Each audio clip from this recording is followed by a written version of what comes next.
Hindu ഐക്യവേദിയുടെ മുഖ്യരക്ഷാധികാരി Sasikala teacher നമുക്കൊപ്പം ചേരുകയാണ്. Sasikala teacher, ഈ ലവ് ജിഹാദ് കേസ് സംസ്ഥാനത്തിന്റെ വിവിധ ഭാഗങ്ങളിൽ ഇപ്പോഴും വലിയ തോതിൽ റിപ്പോർട്ട് ചെയ്യുന്നുണ്ട്. അതിൽ നമ്മൾ തന്നെ നേരത്തെ ചർച്ച ചെയ്ത ഒരു കേസാണ് ഈ കൊട്ടാരക്കരയിൽ നടന്നത്. ഒരു പെൺകുട്ടിയെ ആദ്യം പ്രണയം നടിച്ച് മതം മാറ്റാൻ ശ്രമിക്കുന്നു. അതിന് കുട്ടി തയ്യാറാകുന്നില്ല എന്ന് വരുന്ന ഘട്ടത്തിൽ ഈ ബന്ധം ഉപേക്ഷിച്ച് കടന്നു കളയുന്നു. തുടർന്ന് ജനം TV ഈ വാർത്ത റിപ്പോർട്ട് ചെയ്ത ഘട്ടത്തിൽ ഹൈന്ദവ സംഘടനകളുടെ ഭാഗത്തു നിന്ന് വലിയ പ്രതിഷേധമൊക്കെ ഉണ്ടായി. ആ സമയത്ത് പോലീസ് ഒരു പോക്സോ കേസ് എടുത്തു. പക്ഷേ ഇതുവരെയും ഏതാണ്ട് 4 ആഴ്ച, ഏതാണ്ട് 1 മാസത്തിനടുത്താകുന്നു ഈ കേസ് എടുത്തിട്ട്. പക്ഷേ ഇയാൾക്കെതിരെ ഒരു നടപടിയും എടുക്കുന്നില്ല. എങ്ങനെ പ്രതികരിക്കുന്നു ടീച്ചർ? ഒരു നാട്ടില് നീതിയും നിയമവും ഒക്കെ ഭംഗിയായി പുലരുന്നത് അവിടുത്തെ ജനങ്ങളെല്ലാവരും മര്യാദക്കാരായതുകൊണ്ട് മാത്രമല്ല, മറിച്ച് അങ്ങനെ നടത്തിക്കൊണ്ട് പോകാൻ ഇച്ഛാശക്തിയുള്ള ഒരു ഭരണകൂടം ഉണ്ടെങ്കിൽ മാത്രമേ അത് നടക്കുള്ളൂ.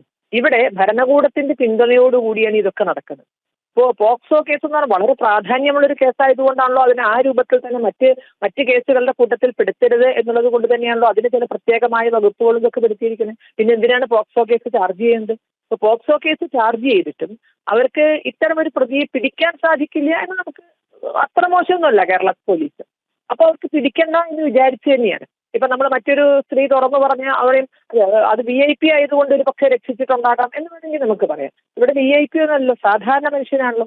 എന്നിട്ട് പോലും ഇത്തരത്തിൽ ഇരയ്ക്ക് നീതി കിട്ടുന്നില്ലെങ്കിൽ അത് ഇവിടുത്തെ ഭരണ സംവിധാനത്തിന്റെ തകരാറാണ്. അതായത് ഹിന്ദു ഐക്യവേദി അതിന്റെ പുറകെയുണ്ട്. കാരണം ഈ കുട്ടിക്ക് നീതി കിട്ടണം, അതിലൂടെ ഇനി ഇങ്ങനെ ഒരു അവസ്ഥ ഉണ്ടാവരുത് എന്നുള്ളത് കൊണ്ടാണ്. ഇതിപ്പോ കേരളം മുഴുവൻ അവരൊരു തരം, കാരണം ഈ രാഷ്ട്രീയമായ പിന്തുണ കിട്ടുന്നു, ഭരണകൂടത്തിന്റെ എല്ലാ വിധത്തിലുള്ള സഹായ സഹകരണങ്ങളും കിട്ടുന്നു. അതുകൊണ്ട് കാട്ടുതീ മാതിരിയാണ് ലവ് ജിഹാദുമായുള്ള ബന്ധം അല്ലെങ്കിൽ അത്തരം കാര്യങ്ങൾ ചെയ്യുന്നത്. കാരണം അവർക്ക് അതിന് വലിയ തോതിൽ ഫണ്ട് വരുന്നുണ്ട്. അപ്പൊ ആ ഫണ്ട് ലഭിക്കാൻ വേണ്ടി തന്നെയാണ് ഇത്തരത്തിൽ പയ്യന്മാർ ഈ ഇത്തരം പരിശ്രമമായി നടക്കുന്നത്. അതിന് ഫണ്ടുണ്ട്, പിന്തുണയ്ക്കാൻ സംഘടനകളുണ്ട്. അത്തരം ഈ അവരുടെ ആ മുസ്ലിം മുന്നിൽ നമ്മൾ പാവം കുട്ടികളെ ഇരയായി കൊടുക്കണം. അത് ഇനി ഒരു കുട്ടി ഇരയാവരുത് എന്നുള്ള ധാരണയിൽ തന്നെയാണ് ഹിന്ദു ഐക്യവേദി ഈ വിഷയത്തിൽ ഇടപെടുന്നതും ഇന്ന് ഇത്തരത്തിൽ ഒരു പോലീസ് സ്റ്റേഷൻ ഓഫീസ് മാർച്ച് ഇതൊക്കെ വെച്ചിരിക്കുന്നത് നീതി നടപ്പിലാക്കണം എന്ന് തന്നെയാണ്. ഇവിടെ സർക്കാർ ഒന്ന് കണ്ണ് തുറന്ന് കാണണം.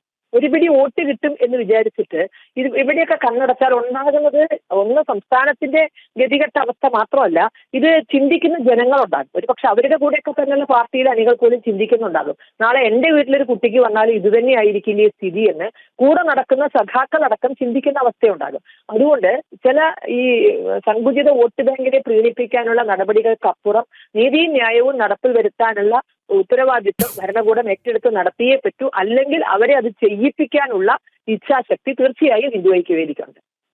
വളരെ നന്ദി ശ്രീ ശശികല ടീച്ചർ ഈ ഘട്ടത്തിൽ പ്രതികരിച്ചതിന്. നീതിയും ന്യായവും നടപ്പാക്കാൻ ഭരണകൂടവും പോലീസും തയ്യാറാകുന്നില്ലെങ്കിൽ തെരുവിലേക്ക് ഇറങ്ങേണ്ടി വരും എന്ന സന്ദേശമാണ് ശശികല ടീച്ചർ നൽകുന്നത്.